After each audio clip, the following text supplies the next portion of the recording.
En fait, j'ai que des bons souvenirs et j'en ai plein. Ça, je peux vous dire, depuis la première nuit, la première fois où j'ai jeté l'ancre après avoir fait ma toute première traversée, la première fois que j'ai atteint l'océan Atlantique après avoir traversé la Méditerranée, la première fois que j'ai traversé l'océan, que je suis arrivé au Brésil après quelques péripéties, c'est que des bons souvenirs. La navigation, pour moi, c'est une histoire d'amour.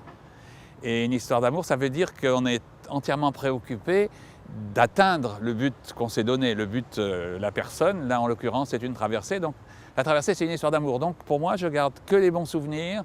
Et je peux vous dire, dans les plus récents, bien sûr, dans les plus récents, la découverte d'une petite île dans les Tuamotu, qui n'a même pas de nom sur la carte et qui est celle où j'aime retourner le plus longtemps possible, le plus souvent possible. Il ne me viendrait pas l'idée de la transformer, de la changer. Elle est comme elle est, c'est toujours un bonheur de la retrouver. Voilà, ça fait partie de mes meilleurs souvenirs.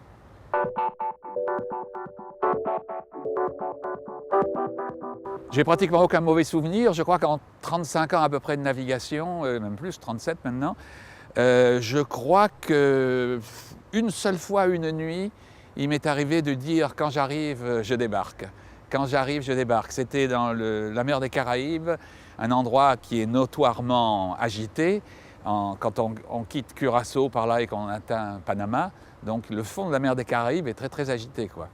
Et c'est vrai que pendant quelques heures, je me suis dit, quand j'arrive à terre, j'étais en navigation depuis 2 ou 3 ans déjà, j'ai dit, quand j'arrive à l'escale, à Panama, j'arrête tout, je quitte tout. Et puis on arrive et puis on oublie, on oublie tout de suite et puis on ne pense déjà plus qu'à repartir. Et c'est le cas. Donc des mauvais souvenirs,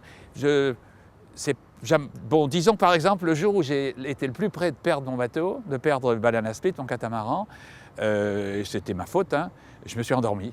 Je me suis endormi, j'avais été fatigué parce que j'étais pas dans un temps de tournage de navigation normale, je faisais un tournage, alors j'avais quelques difficultés avec mon équipe de tournage et j'avais mal dormi une nuit. Et le matin, je pars. Le matin, j'avais mal dormi parce que j'avais dû partir à la recherche des gars qui s'étaient perdus, qui étaient partis faire la fête dans l'île. Et au matin, un peu KO, je quitte l'île de Taha pour aller vers Bora Bora. Et puis à Bora Bora, il y a un long récif, un grand récif qui déborde. Il faut aller beaucoup plus au sud que le cap, que la montagne qu'on voit, quoi, de loin. Et je me suis assoupi, je pensais m'endormir pendant quelques minutes, et je me suis réveillé, le bateau était en train de grimper presque sur le récif, en tout cas sur la vague qui abordait le récif.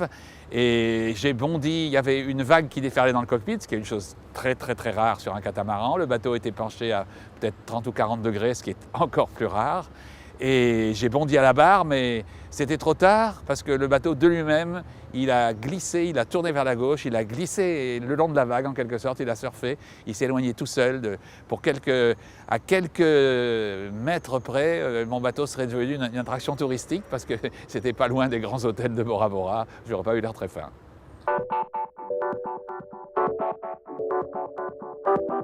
Le rêve un peu fou, ça a été de partir, hein. Ça a été de partir parce que tout le monde me disait tu n'y arriveras pas, d'abord il faut savoir, il faut avoir navigué depuis son enfance, il faut partir faire un tour du monde. Et puis moi j'étais pris dans un univers de la chanson, le show business, etc. C'était totalement improbable que je réussisse à partir, quoi.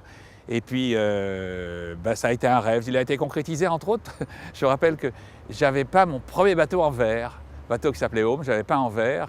Et quand mes amis du show business sont arrivés pour le jour de l'inauguration, de la mise à l'eau du bateau, quand ils ont vu la couleur, ils ont dit « Ah bon, parce que le vert est la couleur qui porte malheur dans le show business. » Par exemple, un garçon que j'aime bien, avec qui je participe de temps en temps à ses émissions, c'est Sébastien.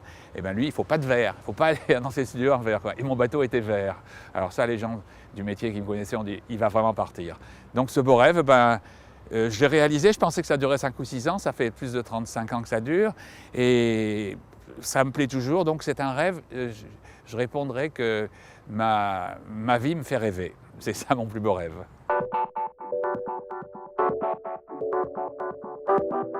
Actuellement, je suis beaucoup plus passionné par l'image, des films, donc on a une trentaine de films. Le nouveau, c'est sur l'océan Indien, et des livres, albums de photos. Le nouvel album de photos, je l'ai consacré, j'avais envie depuis très longtemps de faire un livre consacré aux animaux.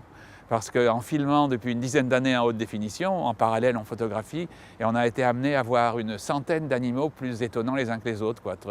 Toujours amusants, toujours sympathiques. Je n'aime que les animaux heureux. Je n'ai que des images positives. Vous ne verrez pas un animal en dévorer un autre ou quoi que ce soit, un animal malheureux ou blessé ou mourant. Ce n'est pas du tout mon truc. C'est en quelque sorte mon arche de Noé personnel. C'est un album plein de belles photos et d'anecdotes amusantes sur une centaine d'animaux que j'emporterai volontiers avec moi dans mon arche de Noé personnel.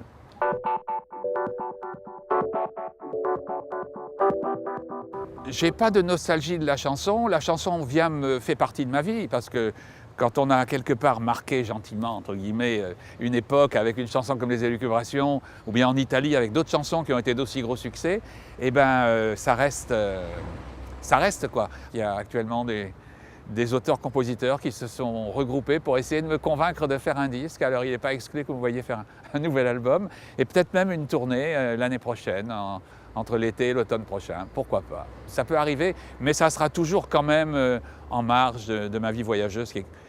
Voyageuse et tous les films que je réalise et les livres de photos également, c'est beaucoup plus gratifiant que la chanson, beaucoup plus vaste, étendue, quoi. La chanson, ça reste pour moi tout petit, quoi.